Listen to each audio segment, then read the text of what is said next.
waxaan rabnaa inaan dhammaan ummadda Soomaaliyeed iyo dadka danaynaya aan raahno inay ka faa'iideystaan fursadaas ama window of opportunity-gaas mar dhow xirmi doonta. markab nooca konteenarada ayaa ku soo xirtay dekedda Garacad ee gobolka Mudug kaas oo shixnado kala duwan u sida ganacsatada Soomaaliyeed iyo hay'adaha caalami ah. dekedda Garacad oo hab isku tashi bulshada lagu dhisay ayaa la filayaa in casriyeyn iyo ballaarin lagu sameeyo kadib sar u kac ku yimid maalgelinta dekeddan oo ay dalbanayaan shirkado caalami ah.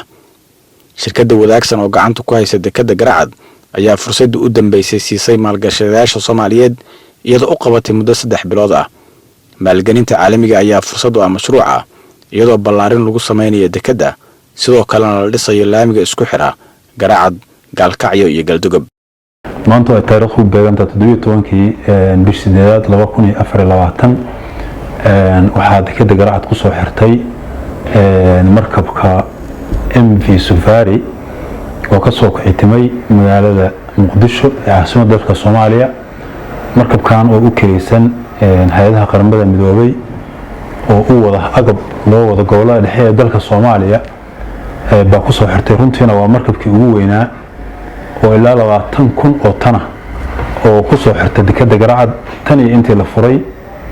ilaahay mahad ballaaran ka gaarto, ilaahay baa noo sahlay. markabkan maantay si nabadgelyo ah ku soo xirtay isla maantay baa rarka saaran laga dejinayaa oo u badan konteenaro iyo matooro iyo baabuur. alaabtaasna haddii alla idmo gobolada dhexe bay u socotaa ee dalka Soomaaliya, maamulka Galmudug iyo Hirshabeelle. waxaan rajaynaynaa isla maanta in la dejiyo barisoba haddii alla idmo 18 oo ka goosto dekedda Garacad oo ka tago haddii alla idmo. waxaan rabaa sidoo kale fursaddan uga faa'iideysto inaan mar labaad aan dadka u sheegno danaynaya inay ka qayb qaataan maalgashiga dekedda Garacad inuu furan yahay, inay saamiyaasha furan yihiin. qofka raba inuu saami gato ay hadda u furan tahay, laakiin qorshuhu yahay in bisha Oktoobar ayna ku soo aadan oo hadda naga xigta bisha September in shirarku xirmi doonaan oo aan shir dambe la qaban doonin. marka dadkii awal shirarku ku darsaday, dadka cusub, dadka shirarka ama saamiyada eeda leh iyo saamiyada B inta waa furan yihiin, waana laga faa'iideysan karaa.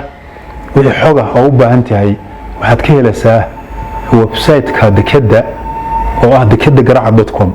dekeddagaracad.com Google gare page-ka ku qor macluumaadka halkaas aad ka helaysaa iyo contact-ga iyo cidda la xiriirisid. waxaan rabnaa inaan dhammaan ummadda Soomaaliyeed iyo dadka danaynaya aan raahno inay ka faa'iideystaan fursadaas ama window of opportunity-gaas mar dhow xirmi doonta. aad iyo aad baa mahadsantihiin.